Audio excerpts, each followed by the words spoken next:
Comparar sua solução com outras opções do mercado não é falar mal do concorrente, é ajudar o cliente a escolher melhor.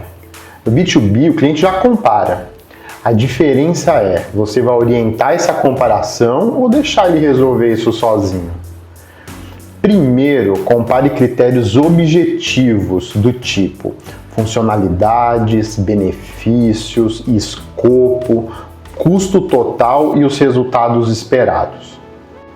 Segundo, evite frases como somos melhores ou o concorrente é ruim.